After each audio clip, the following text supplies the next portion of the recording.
Boa tarde a todos, tudo bom? Estamos de volta aqui com o nosso programa Fala Colunista, esse programa que a gente traz aqui os colunistas da nossa revista Interesse Nacional para falar um pouco mais sobre os colunas que eles trazem aqui para a gente, as ideias que eles trazem aqui para a gente. Meu nome é Felipe Camargo, sou diretor aqui no Irice, também sou colunista aqui do Interesse Nacional. Hoje eu estou recebendo aqui os dois professores, o Marcelo de Almeida Medeiros, professor titular do Departamento de Ciência Política da UFPE, professor CNPq PQ1C, e o Dalson Figueiredo, professor coordenador da pós-graduação da mesma instituição, do Departamento de Ciência Política da UFPE, um professor CNPq-C, e a gente está vindo aqui falar sobre o último texto deles, que saiu essa semana, se não me engano foi semana passada, Raízes das Relações Internacionais entre o Raciocínio Abstrato e a Concretude das Evidências.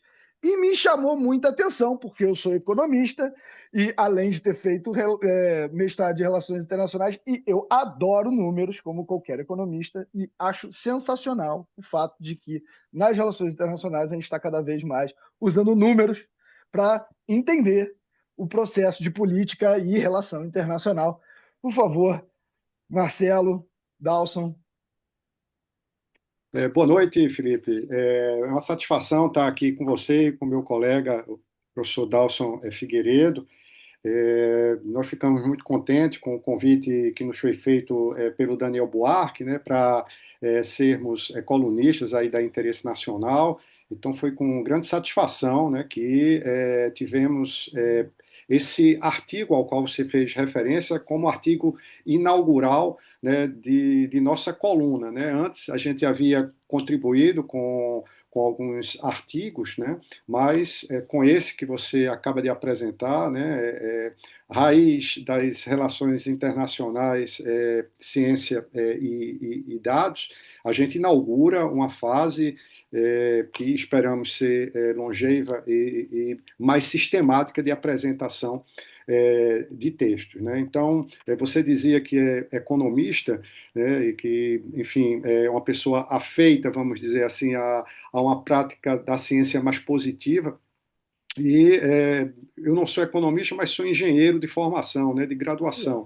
Então, eu também gosto muito, assim, na medida do possível, racionalizar e praticar uma ciência positiva. Claro que isso não é fácil de ser feito quando a gente trabalha no campo das ciências humanas e sociais, mas eu, pessoalmente, mas digo aqui que não é um esforço pessoal meu, é um esforço coletivo, né, que já tem alguns anos, né, o Departamento de Ciência Política da Universidade Federal de Pernambuco, ele vem tentando trabalhar a ciência política e as relações internacionais de forma bastante científica e prezando por uma prática metodológica muito clara, né, para que as pessoas possam, de fato, ver como a gente chega a determinados resultados. Eu acho que, para iniciar, eu diria isso, deixar o meu colega Dalson também aí se pronunciar e depois a gente pode falar de uma forma mais detalhada, né, sobre esse artigo inaugural da nossa coluna e, eventualmente, fazer alguma passagem, né, por algum outro artigo que, porventura, seja do seu interesse, Felipe, ou que possa chamar mais a atenção dos nossos ouvintes. Então, Felipe, obrigado, né? O professor Marcelo falou aí. Marcelo foi meu professor, então, assim, é uma satisfação muito grande. Hoje, né, eu estou assinando uma coluna com ele, né? Fico muito feliz. E uma coisa que eu lembro demais nas nossas aulas de graduação, que ele dizia, ó, é muito difícil você ser isento e você ser imparcial, mas vocês estão se formando cientistas e vocês têm que procurar uma coisa chamada neutralidade axiológica. Então, na medida do possível, se esforce, né, para sempre contar os dois lados e só pesar as evidências da forma mais criteriosa possível, né? Então, isso assim foi um ensinamento, professor Marcelo, que eu tenho, né, guardado aqui há muito tempo, não vou falar em anos, para a gente não estimar a idade de ninguém. Mas lá no Departamento de Ciência Política, né, no nosso programa, a gente tem engenheiro, a gente tem arquiteto, a gente tem biólogo, a gente tem advogado, tem cientista social. Então, essa multiplicidade de formações ela é muito rica para o programa, mas todo mundo converge, né, para o uso muito rigoroso de ferramentas estatísticas e agora computacionais. Muito, né, em função, Marcelo, da presença, da passagem de um professor, o professor Nivaldo Rocha, que foi meu orientador durante o doutorado. Então, ele deixou um legado, digamos assim, de muito rigor ao método. Então, hoje, né, o nosso programa ficou conhecido por ser um programa onde as pessoas vão para aprender metodologia quantitativa, né, de alto nível. Agora, a gente está reforçando também com métodos qualitativos, então a gente vai ter as duas perspectivas de forma muito avançada no programa. Isso tem dado um retorno interessante, porque hoje, né, a piada que eu conto, onde eu vou, é que meu grupo de pesquisa implodiu. Mas ele implodiu por um bom motivo, porque todo mundo está trabalhando. Então, assim, tem ex-aluno meu que está prestando consultoria internacional, tem aluno que trabalha na principal empresa de pesquisa de opinião do país, tem aluno ganhando um financiamento de 400, 500 mil em edital público. Então, né, para a gente, né, que está no departamento, né, ver essa inserção dos nossos alunos, dos nossos estudantes no mercado de trabalho público, privado e consultoria, e sendo pelo método, é uma gratificação enorme. E aí, né, na conversa, né, com o Marcelo, Marcelo, o que é que a gente propõe para a coluna? Não, bora propor isso, uma integração entre teoria e dados. E aí a gente vai fazer sempre esse toque de bola, né, cada um entra com o que pode contribuir de melhor e a gente vai ter, né, vai ofertar para a sociedade um produto, né, de maior qualidade. Não, perfeito. Eu fiquei muito. No caso, me chama muita atenção, porque quando eu estava no meu mestrado, eu fiz dois mestrados. Eu fiz mestrado de Relações Internacionais e fiz mestrado de Administração Pública ao mesmo tempo. E no meu mestrado de Administração Pública, eu focava muito em avaliação de impacto. Então, eu usava muito estatística. Para mim, dados era tudo. E no meu mestrado de Relações Internacionais, eu fazia conflitos. Então era muito difícil para as pessoas, e existia já, tem 10 anos isso, mas existiam pequenos núcleos de dados nisso, de buscar nos dados alguma ideia para explicação, para indicar uma explicação. Não é necessariamente o dado que explica, mas a gente é que vê os dados e procura a explicação. Então, eu queria que, e vocês falam isso no texto de vocês, eu queria que vocês falassem um pouco sobre isso, que os dados também não são tudo, mas que são uma ótima base para você ir procurando motivos, procurando razões para ir atrás dessas explicações. Eu acho que a lógica é essa que você colocou. Esse debate entre quantitativistas e qualitativistas, ele está ultrapassado, né? E eu sempre costumo dizer aos colegas que têm uma vertente mais qualitativista que a ambição do quantitativista ela é muito menor do que a ambição do quantitativista, do qualitativista, né? Normalmente quem trabalha com a metodologia quantitativa, ele quer apenas fornecer algumas evidências, né? E a partir daquelas evidências você tentar construir um argumento, né?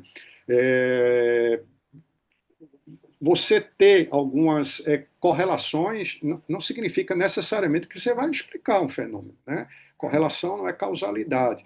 Então, às vezes isso não está muito claro, né, na percepção, vamos dizer assim, de alguns colegas que têm uma feição, né, um perfil mais qualitativista. Tá?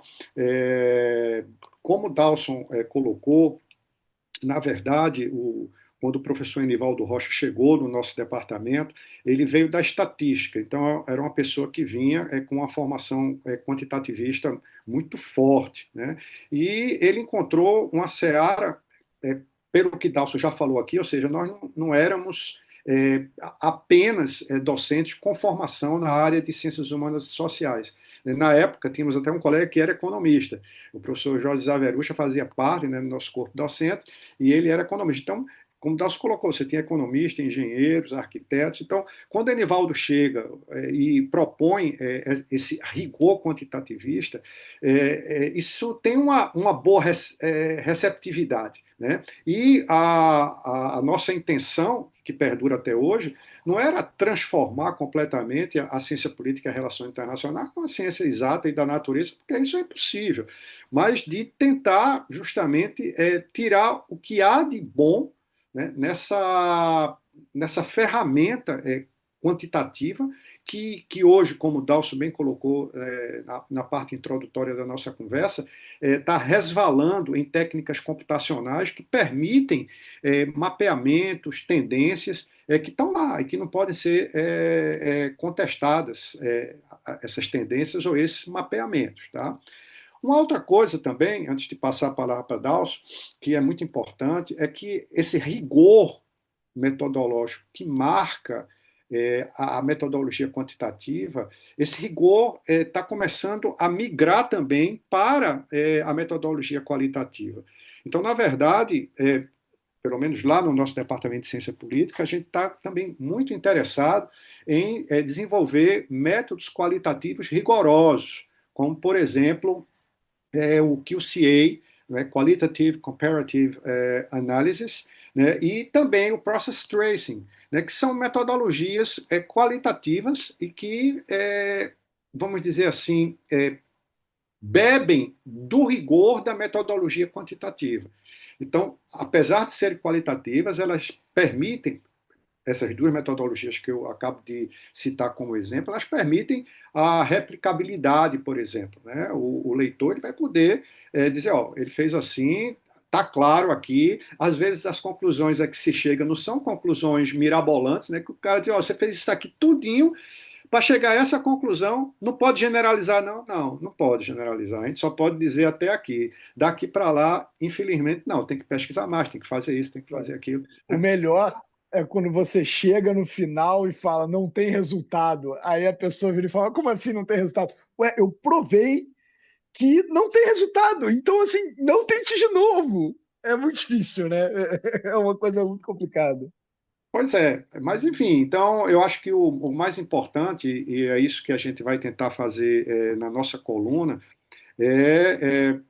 utilizar da maneira mais científica possível, né, os dados, né, para, a partir deles, ou com eles, talvez melhor dizendo, você visitar a teoria e ver como os dados, vamos dizer assim, se coordenam ou não com a teoria, né, para tentar fazer com que possamos entender determinados tipos de fenômeno. Tá? Eu acho que, vamos dizer assim, em relação ao que você colocou, Felipe, era o que eu poderia responder ou reagir.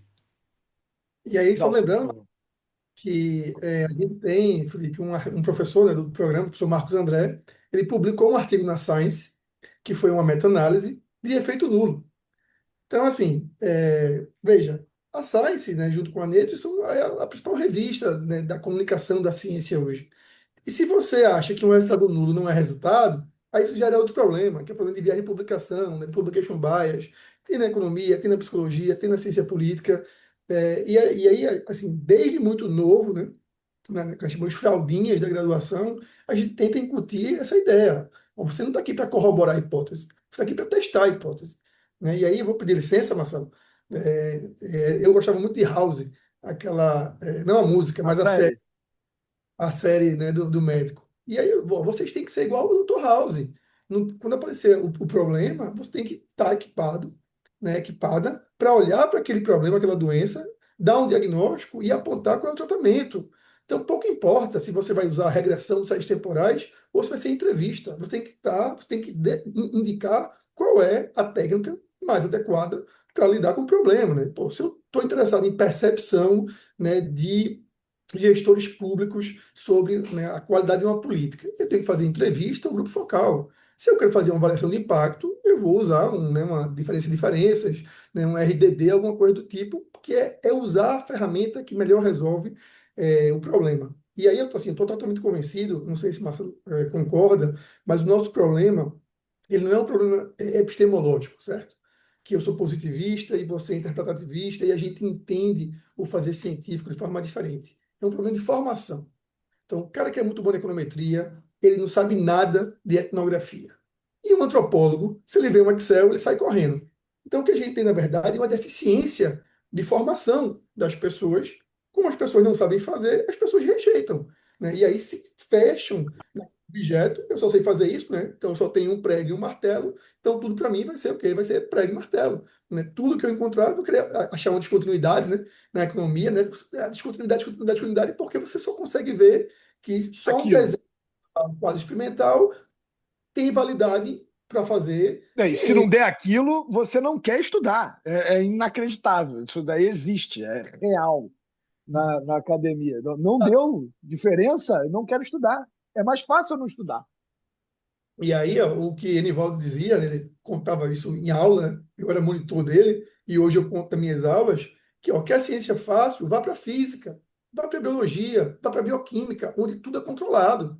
Se você veio para as ciências humanas, onde você tem dado observacional, cheio de erro de mensuração, vai ser muito mais difícil de você aplicar e criar modelos, mas é muito mais desafiador, né? Pô, qual é a dificuldade de você extrair sangue de alguém e medir a quantidade de glicose? Isso é fácil demais. Porque você prevê a votação, né, dos deputados, né, no Congresso Nacional, meu amigo.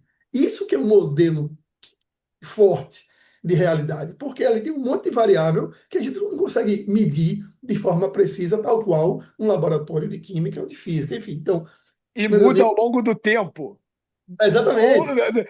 a cada segundo pode acontecer alguma coisa que muda completamente o seu resultado. Toda vez, meus amigos aí da física, da química, enfim, é só para ilustrar que as dificuldades das ciências humanas elas são muito difíceis, né? São obstáculos grandes.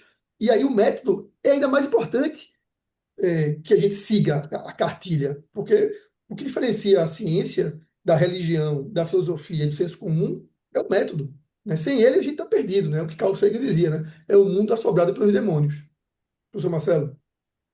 Não, eu concordo plenamente, Dalson, com o que você colocou. Eu acho que a formação ela é extremamente importante e não é à toa, né, que a gente começou a nossa conversa aqui, o Felipe Camargo dizendo que era economista, eu dizendo que era engenheiro, por exemplo, e você dizendo que tinha se formado, tinha sido orientado pelo nosso querido colega, o professor Enivaldo Rocha, que é estatístico, né? Então, e é claro que a nossa formação de base ela tem um impacto grande naquilo que a gente faz posteriormente, né? Eu acho que o importante é que estejamos abertos, né, a outras visões, né? É o que você colocou inicialmente, e eu ainda continuo dizendo, né? A gente precisa, nós cientistas sociais, tais quais os cientistas das disciplinas mais duras, vamos dizer assim, a gente deve buscar a neutralidade axiológica, buscar. Você ser neutro axiologicamente 100% é impossível, né? A gente está falando agora, por exemplo, de um elemento que vai talvez falsear essa neutralidade axiológica, que é a nossa formação de base inicial, mesmo que a gente esteja hoje, né, você e eu, mergulhados na ciência política, né, a gente tem a nossa formação de base que vai, de uma maneira ou de outra, influenciar o nosso olhar. Então, os nossos elementos cognitivos fazem com que a gente veja de forma diferente um determinado problema. A questão é, devemos buscar, como você bem colocou, Dalson, a forma mais adequada de resolver o problema. Então, se a gente tenderia a resolver por um caminho mais quantitativista, mas a gente vê que não vai resolver, então a gente tem que mudar de caminho, né, e pegar aquela rota, né, aquela trilha, né, mesmo que ela não seja quantitativa, como você colocou, então vamos fazer entrevista, vamos fazer aquilo. Ah, mas eu não sei fazer bem isso. Então a gente procura um colega, né, que saiba, por exemplo, que o CIE, que eu falei aqui, é um método qualitativo complexo. Então, quando, por exemplo, eu escrevi um artigo para ser publicado em revista de alto nível, convidei o nosso colega, o professor Manuel Leonardo, da Universidade Federal de Minas Gerais, né, para ele fazer a parte de QCA do artigo. Né, e ele sabe bem isso, e depois, quando a gente mandou os pareceristas mandados de volta, teve que, ou seja, não é uma coisa trivial. Né? Precisa de uma pessoa que saiba realmente, ou seja, do mesmo jeito que na metodologia quantitativa, né, você vai dizer, mas qual o tipo de regressão que a gente vai utilizar aqui? Então, tem vários tipos de regressões que você vai utilizar. Se você não domina bem, você talvez faça uma escolha errada. Né? E às vezes você, né, eu digo muito isso, né? Eu sei onde o galo cantou às vezes, mas não sei bem onde ele cantou. Né? Então eu preciso de uma pessoa que diga, não, ó, o galo realmente cantou, Marcelo, você tem razão, ele cantou aqui. Né? E aí a gente vai, né, e faz a coisa da maneira mais adequada possível. Só para talvez fazer um gancho com outro ponto que eu acho muito importante, Felipe, de discutir, porque a gente está falando aqui da interesse nacional, que O programa é de vocês. Eu estou aqui só para ouvir.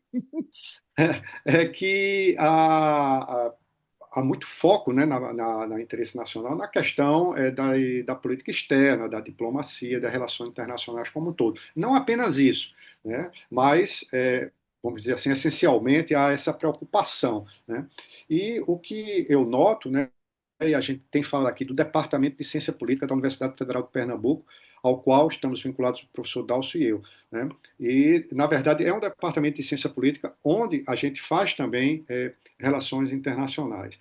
E o que eu noto muito é que muitos colegas das relações internacionais, né, eles não estão ainda, talvez não seja a maneira mais adequada de dizer, mas devidamente sensibilizados com a questão metodológica. Ou seja, a ciência política hoje, ela está, vamos dizer assim, trilhando o caminho da economia.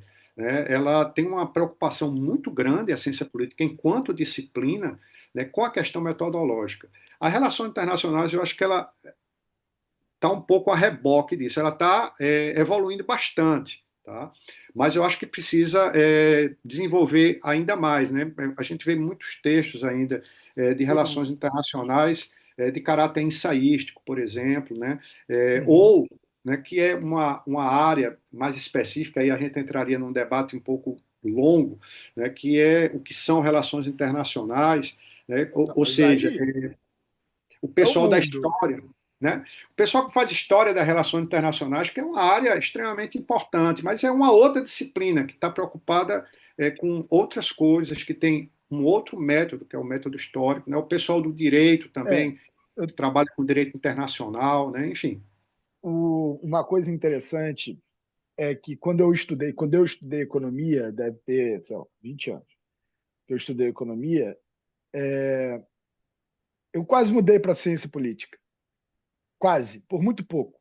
Eu cheguei a fazer cadeiras de antropologia e ciência política, obviamente, sociologia, etc.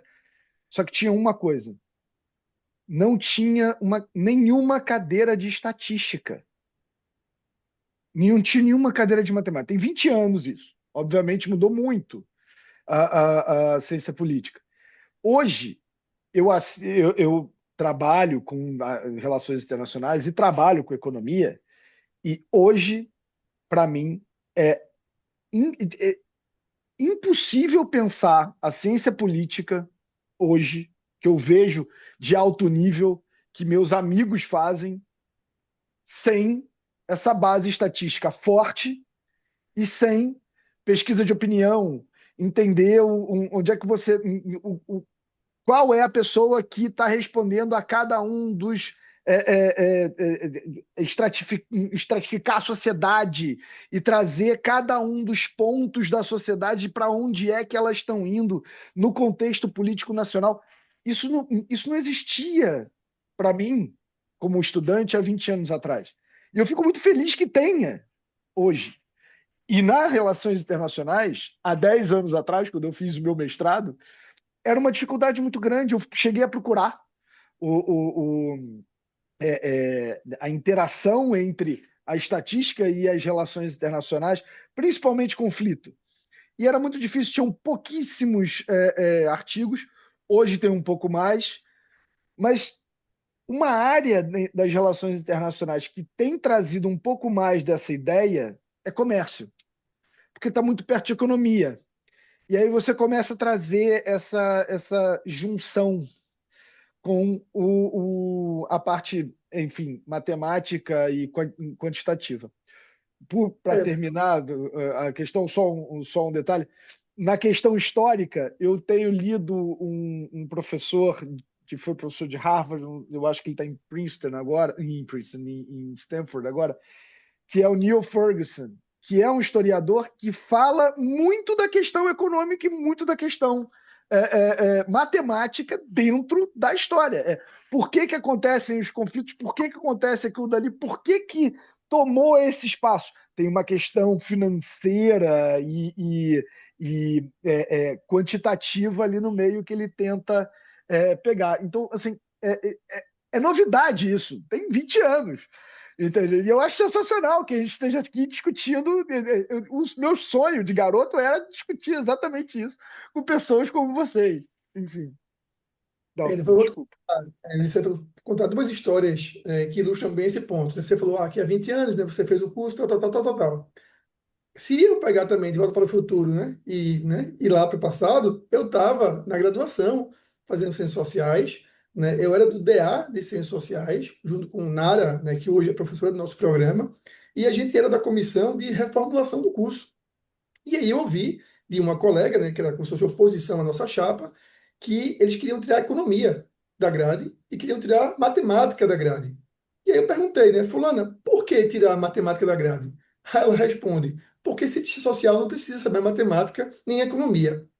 E vejo o plot twist. Ela se dizia marxista. Então, era um momento muito errado de se pensar, né, o saber científico.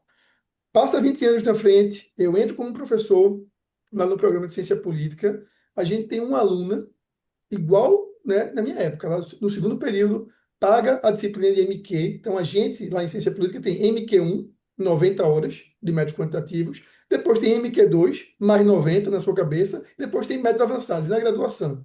Então, o nosso aluno, ele, É o básico. Isso na economia é assim, certo? plain vanilla. E aí, ela, pô, né, uma aluna de origem humilde, veio do interior, e ela começa a aprender isso muito bem e manda um trabalho, né, na época para a IPSA. E o trabalho é aceito. Né? Ela disse, professor, né, fui aceita, pô, que legal, pô, que bacana. Ela vai para casa comunicar aos pais, né, ó, meu trabalho foi aceito num evento internacional. Os pais, né, obviamente se emocionam, a abraçam e dizem, ô minha filha, infelizmente a gente não tem como te mandar para esse evento na Argentina. Ela responde, eu já comprei a passagem com as consultorias que eu faço na área de análise de dados. Terceiro período da graduação. Hoje, É isso. essa moça, né, que é um profissional, trabalha com Arminio Fraga. Então, É genial isso, entende? A ideia de que ciência política pode se conectar com a economia e pode se conectar com qualquer outra área, e qualquer outra área pode se conectar com essas áreas mais, digamos assim, menos matemáticas, mais sociais mesmo, que essas áreas podem encontrar hoje que a gente vive num mundo de dados infinitos, né? Você entra nessas coisas de inteligência artificial, treinamento de inteligência artificial e etc. Assim, como não aproveitar isso para entender a nossa parte social?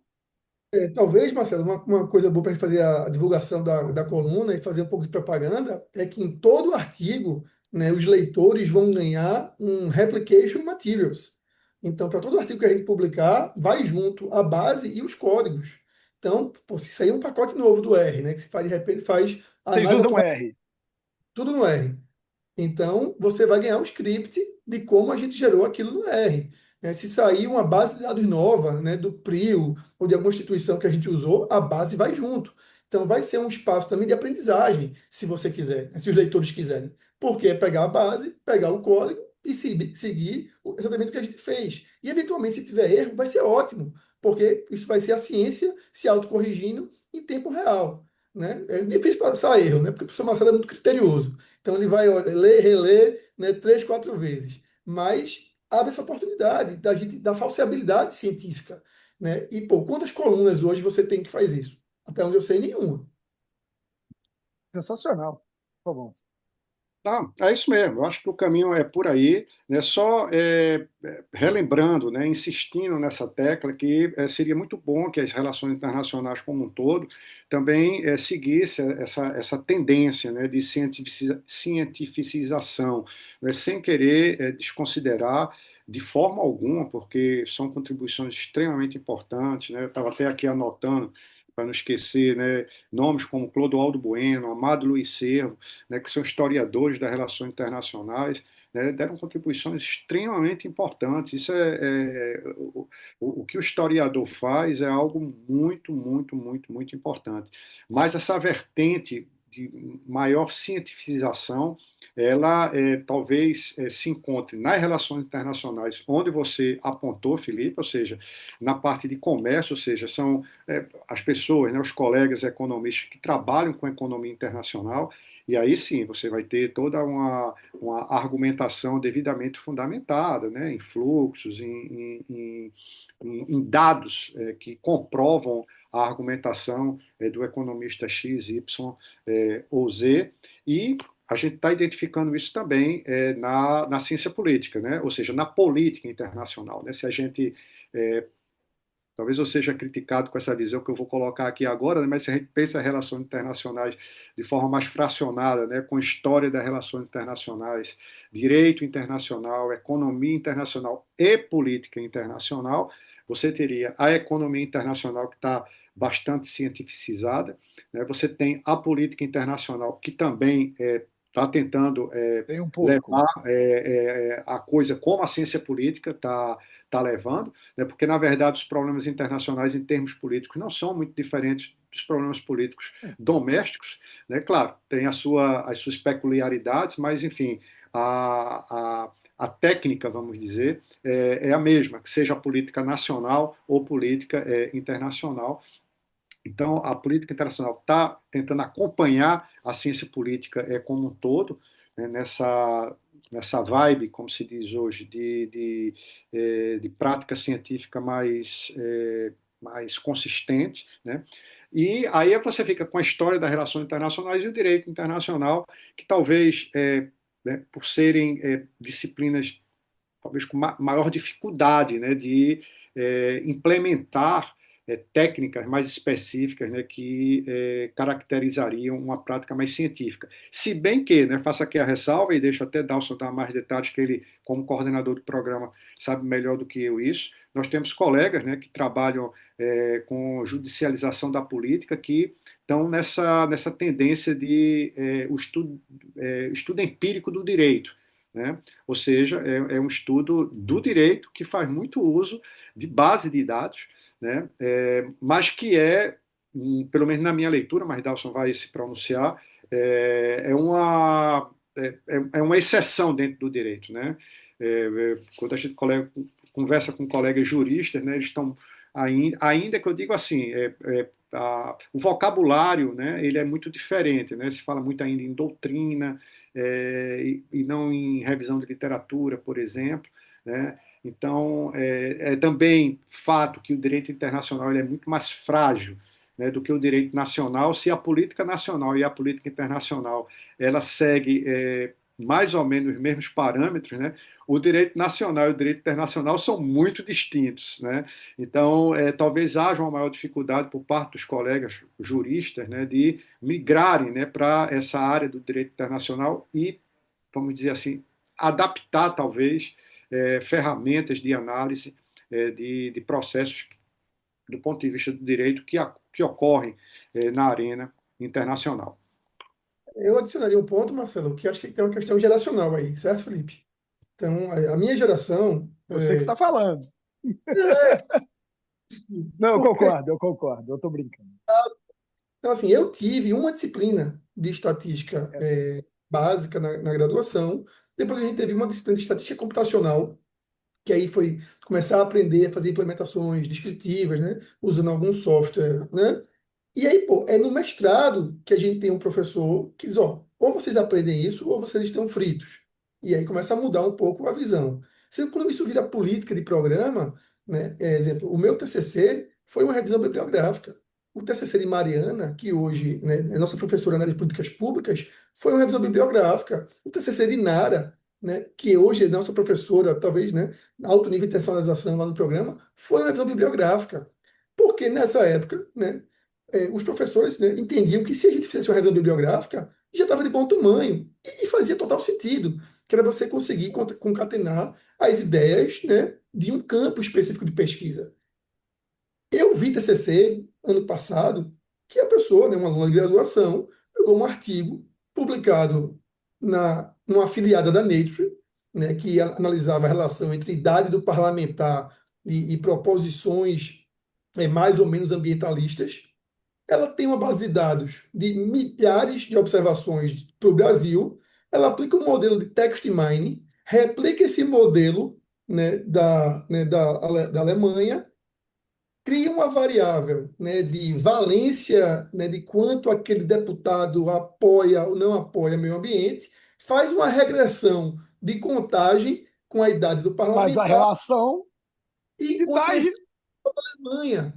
Isso, tudo no GitHub, com dados abertos, PowerPoint aberto, implementação com vários pacotes de R. Veja, são outros tempos, certo? São É outros. isso. Eu acho que também tem uma questão mais do que geracional por questão de idade, mas por questão de computacional mesmo. No meu tempo, só existia o Gretel, entendeu? Eu lembro o dia que foi lançado o Stata aqui no Brasil. E depois ainda foi lançado o R e o Python e uma série de bases de dados. Para você conseguir uma base de dados aqui nesse país, você tinha duas fontes, o IBGE e, no máximo, uma FGV. Hoje em dia, você consegue dado de tudo quanto é lugar. Você tem pesquisas e pesquisas e pesquisas, vários institutos de pesquisa públicos e privados. Você tem mais capacidade de é, é, é, quantitativa mesmo, né? Com mais material e mais base prática dos pacotes de R que você foi criando. E, na minha opinião sincera, eu acho que isso pode mudar muito, e já mudou, a forma de até historiadores verem a matemática, porque fica mais fácil. Demais, veja. E hoje, pô, você tem pacote. Então, assim, né, eu fui treinado em SPSS, né? E faço a transição do R já enquanto professor. Então, não foi uma transição fácil, porque é uma nova linguagem que você tem que fazer, tem que aprender. E uma coisa que me ajudou muito, e hoje eu tento ensinar assim, é não vejo o R como uma linguagem de programação. Vejo o R como uma ferramenta de solução de problemas, certo? Então, exemplo, né, eu tenho uma aluna que ela gosta muito de Taylor Swift. Então, eu apresentei para ela um pacote de R que faz os gráficos na paleta dos álbuns de Taylor Swift. Quando você mostra isso, a pessoa muda, porque ela vê ali uma utilidade, né, daquela ferramenta para resolver uma coisa pequenininha, sendo que isso vai acumulando. Então, hoje, né, no CRAN, a gente tem mais de 30 mil pacotes. Então, você tem pacote desde colocar um gatinho no seu gráfico, se você achar relevante, até pacote de decomposição de séries temporais em modelo de machine learning, em que você demoraria dias para fazer. Então, assim, está muito mais fácil para você fazer essas implementações. E veja, com um computador de mesa. O Nivaldo contava a história que ele ficou muito feliz quando foi fazer o mestrado na USP, porque ele furava, né, o papel, entregava na sexta-feira e na segunda o gráfico estava pronto. E isso era Exatamente. bom para a época, porque era um final de semana que você tinha que esperar, certo? Então, pô, né? Marcelo, E, né, pega alguma coisa e parecida. quando caía no chão, era um desespero. Não, Imagina, aquele monte de cartão cai no chão, desespero, eu acompanhei entendeu? de mestrado que ele salvava a dissertação dele lá no laboratório, Marcelo, do 13º lá do Cefis. Ele ficava salvando a dissertação num disquete daquele de 1,4 megabytes. Ai, Aí ficou salvando, salvando, salvando. Teve uma hora que aquele negócio engasgou e aí não salvava e também não permitia sair, porque ele ficava o tempo todo com a luzinha piscando. Veio o monitor, É, tentou fazer lá, tirou. Quando tirou, disco corrompido, né? Ele perdeu a dissertação. Pô, nossa. isso hoje é impensável. Porque você tem nuvem, você tem OSF, você tem GitHub, né? Não, Enfim, mesmo quando cai aqui o computador, você liga de novo, tá lá tudo igual, entendeu? Você perdeu cinco batidas. E tá. Dalson, você não estava querendo dar dica para a turma não descobrir a idade da gente, mas eu acho que o que eu vou dizer agora vai me denunciar, né? Porque eu não tive essa chance que Enivaldo teve, né, de fazer o mestrado dele lá em São Paulo, na USP.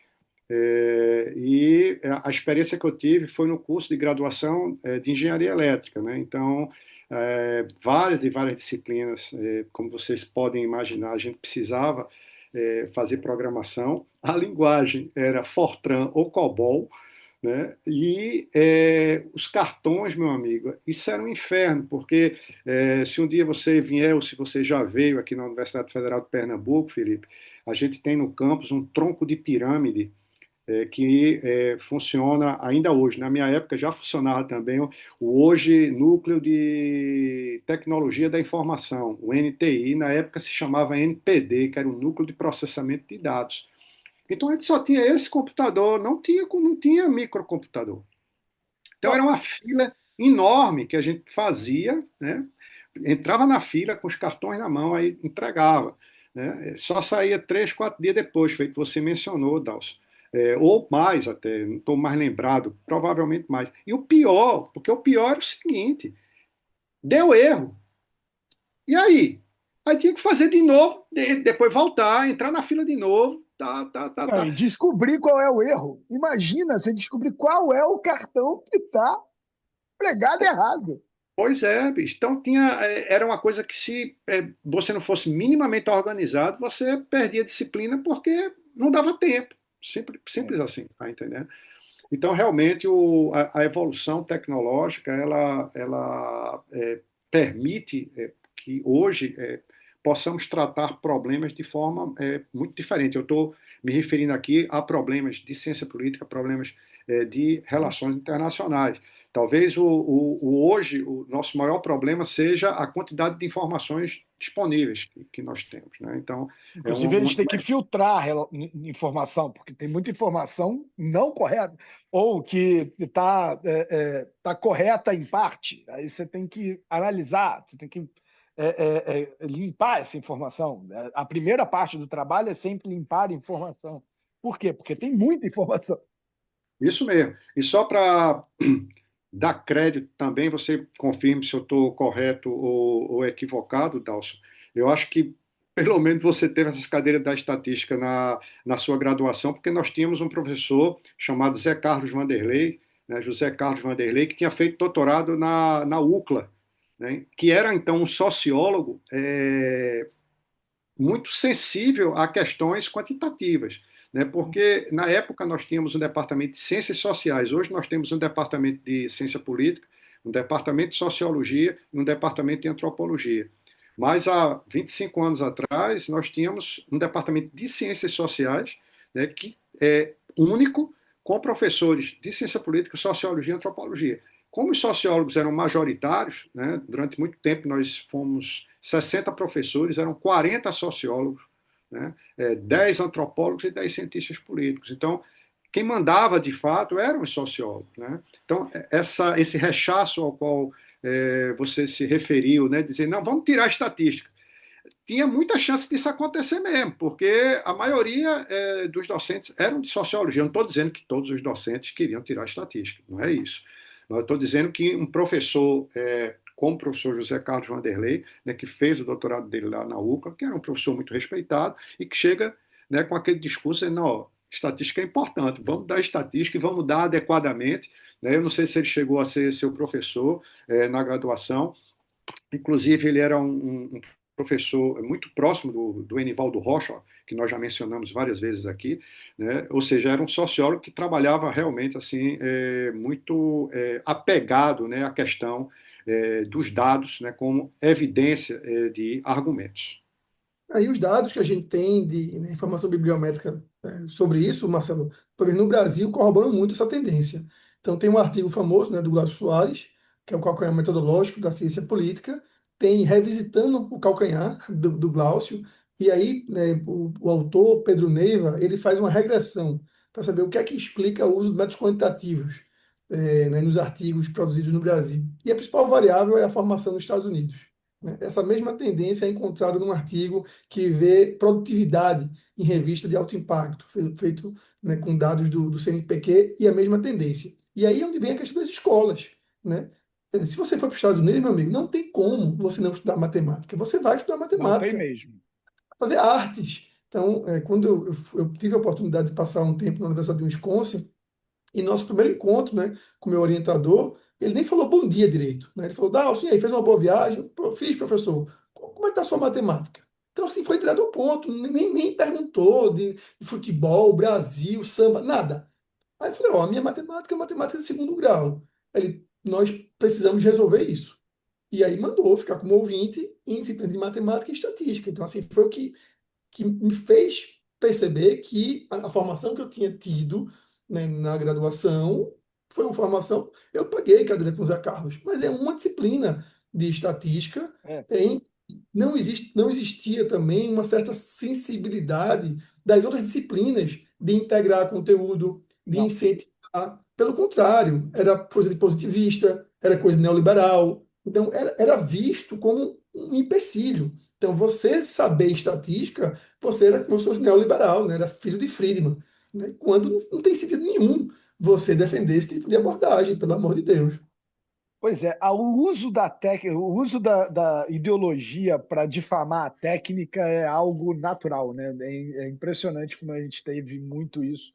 Não é só no Brasil, né? Em vários lugares do mundo. Quando eu fui para a Colômbia, o meu mestrado é em Colômbia. Muita gente teve dificuldade. Assim, de todos os meus parceiros de faculdade, muita gente nunca tinha entrado numa sala de matemática. E não era do Brasil, não, era assim, da Indonésia, da França, do México. Isso não é uma característica brasileira. Isso é uma característica do mundo inteiro de ciência social, de ciências sociais como um todo, né? Todas as ciências sociais, que tinham muito preconceito com matemática. E não precisa aprender matemática, tá tudo certo, tá tudo bom. E que hoje em dia a gente vê que isso é só uma ferramenta. A matemática é só uma ferramenta. Você não tá tirando lado nenhum de ninguém, né? É isso mesmo. E, inclusive, nós estamos fazendo um esforço agora no nosso departamento para tentar, como é que eu posso dizer, talvez corrigir um pouco, né, esse problema ao qual nós estamos nos referindo, é que temos as notas de entrada do Enem, né? Então, obviamente que cursos como curso de engenharia, né, matemática, física, né, são cursos que têm uma nota de matemática com peso bem mais Altíssimo. elevado, né? Depois aí cai um pouquinho, aí vem a economia e tal, e pelo menos uma boa parte dos docentes do departamento, né, que é favorável a, vamos dizer assim, a gente igualar o nosso peso de matemática com o peso de matemática da economia, por exemplo, Sensacional. né? São duas disciplinas fundamentais para nós das ciências humanas e sociais, no meu entendimento, tá? Matemática, que a gente está falando aqui agora, e a outra é português. Né? Porque se o economista, o engenheiro, o físico, né, ele utiliza como linguagem de expressão científica a matemática, né? Então, se você pega uma tese de doutorado em matemática, você vai ter um pouquinho de texto, mas é muito pouca coisa. Né? A espinha dorsal de uma tese de física, né, vai ser o que está escrito matematicamente lá. Né? Isso. Física, de matemática, de estatística e por aí vai. Mas nós, né, cientistas sociais, a gente precisa se exprimir. E a gente vai usar aqui e acolá a matemática, né, a estatística, tá? Mas a maior parte da nossa argumentação vai se dar através de texto. Né? E as pessoas escrevem muito mal. Né? A gente. Isso é uma média, né? Isso é É uma média natural de todo mundo. Não tô sendo nada bizarro aqui. É muito natural as pessoas entrarem na faculdade sem saber escrever e saem da faculdade escrevendo mal, né? isso. Melhorou, mas continua escrevendo mal. Isso, porque, inclusive, a própria linguagem na língua portuguesa, ou inglesa, ou francesa, pouco importa, eu vou falar da língua portuguesa, que é a minha língua materna. É, a própria expressão na língua portuguesa, a expressão científica na língua portuguesa, ela precisa ser científica, né? Eu já tive muitas ocasiões onde eu disse ao meu interlocutor: você não está aqui para fazer literatura, você está escrevendo um texto científico. Veja bem, eu não quero tolher a sua veia literária. Você explore a sua veia literária, escreva um romance, uma poesia, enfim, pouco importa. Mas, no outro local, aqui você está fazendo ciência.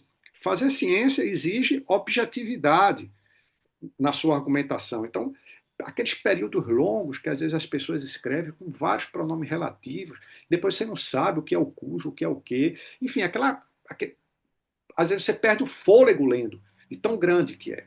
Né? Então, isso dificulta a compreensão. Eu sempre digo, olha, não é questão de preciosismo. Não é preciosismo. É porque do jeito que está aqui, a gente não entende bem. Então você precisa ser mais objetivo. Tentar passar a ideia da maneira mais simples possível, sem arrudeio, sem metáforas, sem isso, sem aquilo. O texto é um texto científico, então vamos tentar fazer isso da melhor maneira. E, infelizmente, como você bem pontuou, a média é muito ruim e, claro, isso não é só... É mais grave ainda o que eu vou dizer agora, né? Obviamente sem citar nomes nem nada, mas em concursos públicos para professores, você pega uma prova que você diz, rapaz, como é que pode?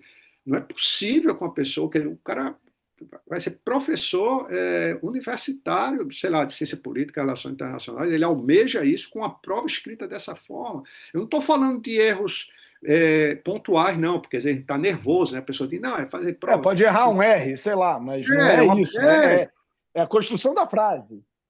é aquele descalabro, como se diz. Você dizer, eu não acredito que eu estou lendo uma prova de concurso de uma pessoa que tem mestrado, doutorado na área de ciência política, relações internacionais. Então, eu acho que isso precisa ser devidamente melhorado, mais uma vez, para o bem da ciência. Né? Então, a ciência precisa ser bem transmitida. E você, se não tem condições de fazer essa transmissão, então isso vai dificultar a disseminação do conhecimento que você está gerando.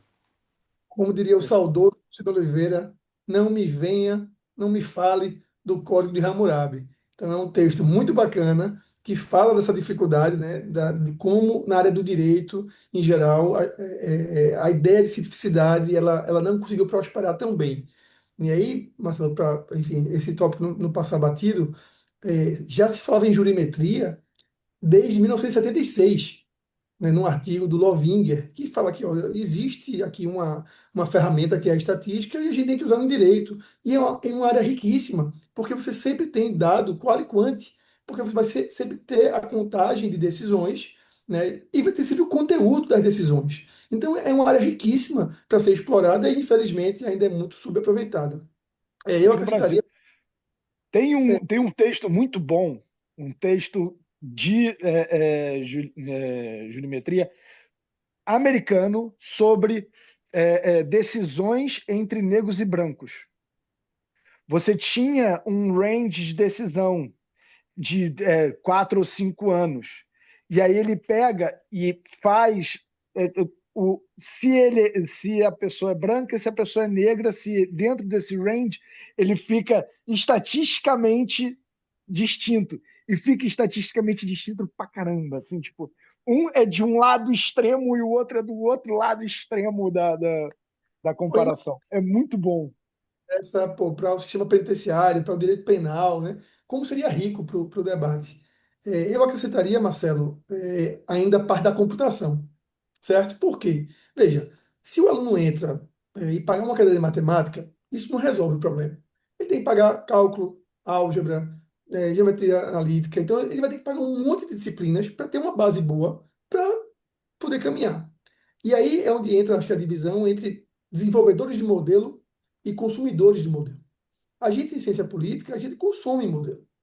Raramente a gente vai desenvolver um. Né? Então, pensar no modelo teórico, depois implementar um algoritmo, transformar isso num pacote, pô, dá para fazer. Mas não é o foco da disciplina ainda. E a analogia que eu uso é, né, para quem é mais jovem, Schumacher, para quem é mais novo, Hamilton. Hamilton, ele entende de motor, mas ele não é um mecânico da Ferrari, pô, certo? Agora você tem que saber usar a ferramenta. Então, quando hoje a gente forma um aluno em nível de doutorado, veja, ele vai saber programar, mas ele não é um programador igual um cara de TI. Ele vai saber estatística, mas ele também não é um estatístico, né? E ele tem uma coisa que ninguém tem, que é a parte da teoria. Então, essa integração, na verdade, de teoria, metodologia e computação, né, hoje, né, pelo menos na minha experiência de acompanhar os egressos, é a combinação de ouro, porque está faltando egresso de ciência política para poder trabalhar. Então, se na minha época você corria atrás de vaga, hoje, né, quase todo dia chega alguma vaga, algum pedido, ó, Dalfo, tem alguém para indicar? Eu falei, rapaz, tenho não, porque os meus orientandos já estão trabalhando e já estão com consultorias. E eles rejeitam. Então, hoje a gente chegou num momento que, quando eu mando mensagem para alguém, ó, tem uma consultoria assim, assim, quer pagar? Ele não, já estou com muita coisa. Então, assim, é impensável isso, né, para o mercado de ciências humanas, que a inserção, enfim, no mercado de trabalho é muito, muito difícil. Só complementando rapidamente, na verdade, quando você pensa, pelo menos na UFPE, mas no Brasil e no mundo foi um pouco isso que eu vou dizer aqui agora, né? A computação surge na matemática, né? Na UFPE, é, o departamento de informática ele surge a partir de pessoas que estudavam matemática. Então, a matemática ela é fundamental para se compreender a ciência da computação. Mesmo que, concordo plenamente com você, você tem aquele profissional que vai ser o profissional da ciência da computação, que vai criar, vamos dizer assim, e nós, da ciência política e de outras áreas, nós vamos usar. Né? Só que você precisa saber usar, porque o Hamilton e Schumacher, eles pilotam a Ferrari bem demais, mas se você ou eu a gente for pilotar aquele negócio ali, a gente vai causar um acidente, porque a gente não vai ter controle, né, do automóvel. Então, mesmo para você consumir, você tem que saber consumir, você tem que saber o que está consumindo. Né? E, infelizmente, as pessoas às vezes pensam que essa base, né, a qual você fazia referência, né, está um pouco de matemática, cálculo, álgebra linear, aí diz, não, mas eu não vou. Não, meu amigo, isso aqui você está estudando é para você entender. Com isso aqui que você está estudando, é só para entender. Você não vai fazer coisas mirabolantes com isso aqui, não. Entendeu? Para fazer coisas mirabolantes, aí você tem que aprender, sei lá, 500 vezes mais, 1000 vezes mais do que você está aprendendo aqui. Tá? Então, eu acho que é muito importante, você tem toda a razão. Começa com a matemática, depois desemboca né, justamente na computação. E só para dar. Estamos citando vários exemplos aqui, você tem boa memória, talvez se lembre daquele nosso aluno que fez bacharelado conosco em ciência política, né, e que foi fazer mestrado em ciência da computação. Né? Nós tivemos um aluno que fez isso, né, era uma pessoa que tinha sensibilidade, né, e que eu não sei nem que fim ele levou profissional, vamos dizer assim, mas talvez tu possa dar alguma precisão antes da gente terminar aqui. Então, só para ter uma ideia, então foi um aluno, o nome dele é Cláudio Monteiro. Ele foi meu aluno na disciplina de graduação de métodos quantitativos, gostou muito do assunto e começou a estudar. Daqui a pouco chega Cláudio, vou tentar mestrado no SIM, né, que é o Centro de Informática aqui da universidade, que é pô, referência mundial na área. Passa no SIM, abre uma empresa de consultoria, Marcelo, na área de análise de dados. Então ele fica na consultoria e no mestrado. No mestrado, ele é convidado para trabalhar numa empresa de neurocomputação. Ele vai para essa empresa e entra no doutorado no SIM. Então, ele está fazendo doutorado. E aí, um belo dia, a gente foi para uma reunião no Sebrae, e aí falou, não, porque a gente está aqui querendo criar uma parceria, né, do departamento com o Sebrae, e a gente tem aqui um cientista de dados, que ele foi contratado com um salário de 2 dígitos, que foi a última chamada do Sebrae.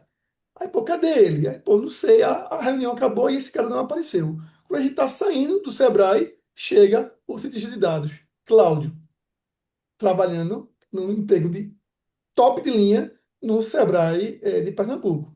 Então, assim, se isso, meu amigo, não me convencer a estudar análise de dados e estatística e matemática, mais nada convence. Gente, vou agradecer muito vocês. Estou esperando, assim, desde agora, já quero os textos de vocês na revista, que eu vou ler todos que saírem. Espero receber vocês aqui de volta. E se vocês tiverem mais alguma coisa para falar, enfim, é só porque a gente vai encerrar aqui daqui a pouquinho e deixo aí para vocês fazerem as suas últimas reflexões. Então, Ok. Marcelo, eu sou titular, vai lá. Não é só agradecer a oportunidade, Felipe. É sempre muito bom compartilhar as nossas ideias, a forma que a gente vê a coisa, né? Agradecer a oportunidade, é uma satisfação muito grande poder estar nessa equipe de colunistas aí da Interesse Nacional. Agradecer mais uma vez ao Daniel Buarque, né, que gentilmente nos convidou. Enfim, vamos fazer o melhor que a gente puder, Dalson e eu, para que essa coluna possa avançar conforme o anunciado. Né? Não vou aqui dar nenhum spoiler, tá? Mas Dalson e eu já conversamos um pouco sobre o nosso próximo artigo, né? Que a gente combinou com o Daniel, que a gente mandaria sempre no final do mês, iniciozinho do mês seguinte, né? Para que ele possa colocar o nosso Editar e colocar. quando for oportuno, ele encaixa aí, tal qual você faz com as entrevistas, né? Quando surge a Eu vou lá. oportunidade, a gente vai lá e coloca. Mas é isso. Muito obrigado e uma boa noite a todos. Também. Obrigado, Felipe. Obrigado, Daniel, né? Um abraço virtual para você aí. Se um dia você vier para Recife, ou se a gente for para o Rio, né, combine uma cerveja, um vinho, um café, que vai ser muito bacana. Também, assim, eu queria terminar, na verdade, com essa questão do incentivo e da recomendação, né, de estudar esse tipo de coisa.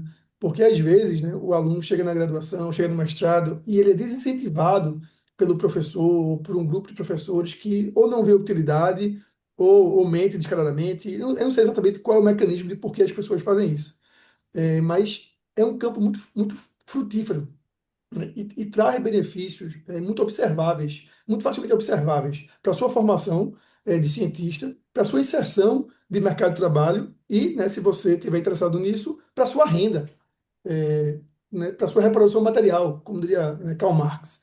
Então, o mercado acadêmico ele não tem como absorver todo mundo. Né? Então, né, se você está assistindo isso agora, né, fique triste, mas é a verdade, não tem como a gente formar 20 doutores e os 20 doutores ingressarem como professores, né, de universidade. Isso também não é desejável do ponto de vista econômico e filosoficamente não faz sentido nenhum, porque se você tem um curso que só faz formar pessoas para entrar de novo e formar mais gente, esse curso não tem utilidade nenhuma para a sociedade, porque ele não faz nada, né, além da autorreprodução. E como o Marcelo falou, então veja, voltando para a metáfora do piloto, né? É essencial que você saiba essas ferramentas. Então, quanto mais você estudar, melhor. Né? A conversa que a gente faz hoje, Felipe, é conversar com o graduando o que é que ele quer fazer. Então, se ele quer abrir empresa, a gente começa a falar sobre coisas de abrir empresa. Se ele quer virar professor, ó, tu tem que publicar, tu tem que fazer pesquisa, tu tem que fazer essas coisas. Se você quer fazer concurso público, é outro Tem que direcionamento. estudar para concurso público. E Acabou, o nem pior faz. é que estudar nem é a coisa que você estuda na faculdade, em geral. É para concurso público. É nisso a gente está tentando ajudar. Então, teve uma aluna nossa que queria fazer concurso para o TRE. Então, eu falei, bora fazer o teu TCC para alguma coisa aproveitável para o TRE. Bora fazer sobre direito eleitoral, que você já estuda um pouquinho e tenta ajudar. Então, eu acho que é um debate, Marcelo, então, assim, a minha mensagem é sobre a profissionalização da carreira do cientista social. Porque é um profissional, né, e aí cientista político, enfim, que ele tem muito a acrescentar e ele ainda é muito subutilizado por organizações públicas e privadas. E quanto mais a gente investir nessa formação, né, de computação, né, de teoria, né, estatística e matemática, mais ele vai poder dialogar com qualquer pessoa. Então, hoje, né, se a gente pegar um aluno nosso, ele conversa com um economista. E se tiver um modelo com três diffs, termo interativo, modelo polinomial, ele consegue entender. Veja, talvez ele não consiga modelar isso na mão, mas para isso existe o computador. Como diria Romário, quem corre é a bola. Muito bem, muito obrigado, gente. Foi um grande prazer gravar aqui com vocês e espero tê-los de volta em breve. Até. Valeu, pessoal. Até a próxima. Obrigado.